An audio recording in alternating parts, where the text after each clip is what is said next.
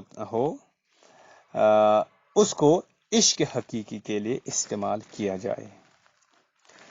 پھر فرماتے ہیں سب سے بہتر طریقہ تو اس میں یہ ہے کہ اگر شیخ کامل ہو تو اس کی رہنمائی حاصل کی جائے، ورنہ وضو کر کے خوشبو لگا کر خوب دل کے ساتھ 500 سے 1000 تک ذکر نفی اثبات اس طرح کرے کہ لا الہ کے ساتھ سوچے کہ میں نے اس مردار اس معشوق کی محبت کو دل سے نکال دیا، اور الا اللہ کے ساتھ یہ تصور کرے کہ اپنے دل میں اللہ تعالی کا محبت داخل کیا، اس میں ضرب بھی ہو یہ فرماتے ہیں سید شبیر احمد کاکا خیل صاحب۔ کس کے بارے میں یہ فرماتے ہیں؟ وہ عشق مجازی کے بارے میں۔ اور ایک ہے فعال میں سے اور ایک جو سمجھا جاتا ہے شامل کیا جاتا ہے وہ ہے سما۔ اہل تصوف یعنی صوفی حضرات، خاص طور پر چشتی اور سہروردی سلسلے کے صوفیہ میں سما کو غیر معمولی حیثیت حاصل ہے، غیر معمولی اہمیت ہے سما کو صوفیہ حضرات کے چشتی اور سہروردی سلسلے میں۔ سما کا مطلب ہے اچھی آواز میں گانا اور رقص کرنا، ڈانس کرنا، اچھی آواز میں گانا۔ اس کی مختلف شکلیں رائج ہے، جیسے برصغیر میں سب کنٹیننٹ میں سما عام طور پر قوالی کی شکل میں ہوتا ہے، جس میں سازوں کے ساتھ موسیقی بھی ہوتی ہے۔ دعوت اسلامی کے حلقوں میں یہ اجتماعی نعت خوانی کی شکل میں رائج ہے۔ سما کا مطلب ہوتا ہے اچھی آواز میں گانا، تو دعوت اسلامی کے حلقوں میں یہ اجتماعی نعت خوانی کی شکل میں رائج ہے۔ اس سما میں لوگ بے حال ہو کر رقص بھی کرنے لگتے ہیں، رقص یعنی ڈانس بھی کرنے لگتے ہیں، اور کبھی بے خود ہو کر تڑپنے لگتے ہیں۔ بے خود ہو کر تڑپنے لگنا اسے حال کھیلنا کہتے ہیں۔ ترکی کے صوفی درویش لمبے لمبے فراق پہن کر باقاعدہ گردش کرتے ہوئے رقص کرتے ہیں، ڈانس کرتے ہیں۔ مشہور صوفی بزرگ امیر خسرو ان کو کئی سازوں جیسے ستار وغیرہ کا موجد اور انوینٹر مانا جاتا ہے، موجد قرار دیا جاتا ہے۔ کس کو؟ مشہور صوفی بزرگ امیر خسرو کو۔ اور امیر خسرو کی پیدائش ہے 650 ہجری اور ان کی سن وفات ہے 725 ہجری۔ انہی کو مختلف قسم کے سازوں کا موجد جیسے کہ ستار وغیرہ کا موجد ایجاد کرنے والا قرار دیا جاتا ہے۔ سازوں والی موسیقی کے ساتھ سما کے معاملے میں پابند شریعت صوفیہ کے 2 پوائنٹ آف ویوز ہے، 2 نقطہ نظر ہے۔ ان میں سے جو لوگ سازوں کو مطلقاً جنرلی حرام سمجھتے ہیں، وہ سازوں کے ساتھ قوالی کو بھی حرام ہی قرار دیتے ہیں۔ جن اکابر صوفیہ سے سما ثابت ہے، ان کے اقوال کی وہ یا تو تعویل کرتے ہیں، ایسی میننگ یعنی بیان کرتے ہیں جو ان کے موافق ہو، یعنی